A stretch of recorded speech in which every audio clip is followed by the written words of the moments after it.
नमस्कार, आप फर्स्ट बिहार झारखंड देख रहे हैं और मैं हूं आपके साथ लिपिका प्रीत। कोरोना संकट के समय में बिहार में पहली बार 243 सीटों पर चुनाव होने हैं। ऐसे में सभी पार्टियों का एक ही मकसद है कि वो अपने एक एक सीट पर उम्मीदवारों को किस तरह से जीत दर्ज करवाएं और इसी के हिसाब से पार्टियां रणनीति बनाने में लग गई हैं। अब चुनाव आयोग ने भी एक्चुअल के साथ साथ वर्चुअल रैलियों को मान्यता दे दी है, यानी कि अब पार्टियां एक्चुअल रैली के साथ साथ वर्चुअल रैली भी कराकर जनता को अपने पाले में कर सकती हैं। लेकिन इस बीच जो वर्चुअल रैलियां हैं वो कितनी हद तक पार्टियों के लिए मददगार साबित हो सकती हैं, इसका उदाहरण हमने बीते दिनों भी देखा था कि कैसे अमित शाह ने जो रैली की थी उसका क्या असर रहा था और नीतीश कुमार ने अभी जो हाल में वर्चुअल रैली की थी उसका क्या असर रहा था। बहरहाल अब ये बात देखने वाली होगी कि पहले के मुकाबले जो नेतागण जनता को एक्चुअल मोड में जाकर संबोधित करते थे उसका क्या असर होता था और आज वर्चुअल मोड में जनता पर क्या असर होगा, ये बात देखने वाली होगी। विधानसभा चुनाव के मद्देनजर सभी पार्टियों के रणनीतिकार अपने अपने उम्मीदवारों की एक एक सीट पर जीत तय करने के लिए दिग्गज नेताओं का कार्यक्रम तय करने में जुटे हैं। हालांकि अभी तक यह तय नहीं हो पाया है कि रैली कहां होगी और कब होगी। कोविड के दौर में सोशल डिस्टेंसिंग की वजह से चुनावी सभाओं से बड़ी पार्टियां परहेज करने जा रही हैं। हालांकि सत्ताधारी दलों को छोड़कर राजद समेत सभी छोटी और क्षेत्रीय पार्टियां चुनावी सभाओं पर ही खास जोर देंगी।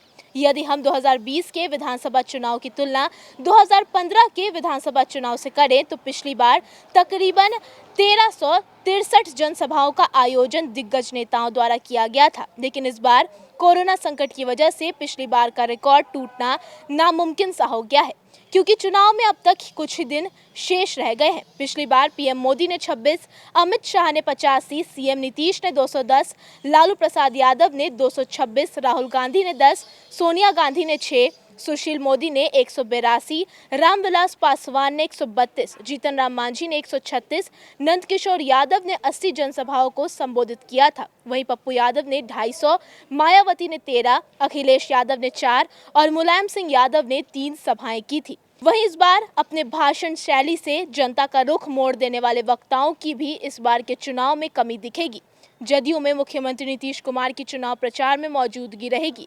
वे लोगों के बीच जाएंगे और वर्चुअल तरीके से भी अपनी बात मतदाताओं के सामने रखेंगे। दूसरी ओर राजद प्रमुख लालू प्रसाद को जमानत तो मिल गई है, लेकिन उनके जेल से रिहा होने की बात 9 नवंबर की सामने आ रही है, जिस वजह से इस बार लालू भी जनता के बीच जाकर प्रचार प्रसार नहीं कर पाएंगे।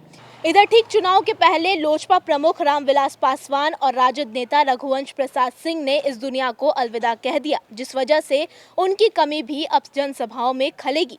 राजद सुप्रीमो लालू प्रसाद यादव के जेल में रहने और स्थानीय बोली से ग्रामीण महिलाओं के बीच आवाज बुलंद करने वाली राबड़ी देवी के अस्वस्थ होने की वजह से इस बार सभाओं की पूरी जिम्मेदारी अकेले तेजस्वी यादव के कंधे पर है।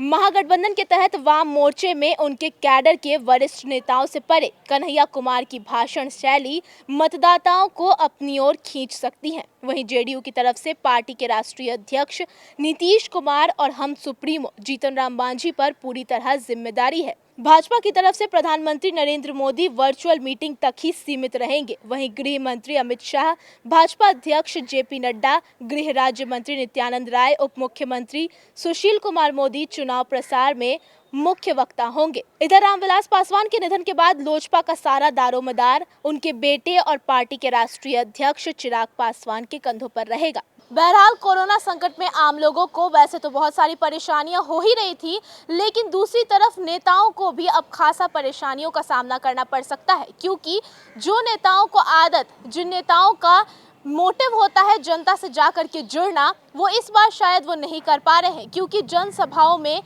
आयोजित करने में काफ़ी देरी हो चुकी है। चुनाव में काफ़ी कम दिन शेष रह गए हैं और अभी तक एक भी जनसभा का आयोजन नहीं हो पाया है। ऐसे में ये देखना दिलचस्प होगा कि कैसे पार्टी और उसके प्रमुख जो सुप्रीमो है वो किस तरह की रणनीति बनाते हैं ताकि जनता का रुख अपनी तरफ कर सके। बहरहाल आप बने रहे फर्स्ट बिहार झारखंड के साथ। अगर आपने अब तक हमारे यूट्यूब चैनल को सब्सक्राइब नहीं किया है तो जरूर सब्सक्राइब कर ले, साथ ही हमारे फेसबुक पेज को भी लाइक कर दे।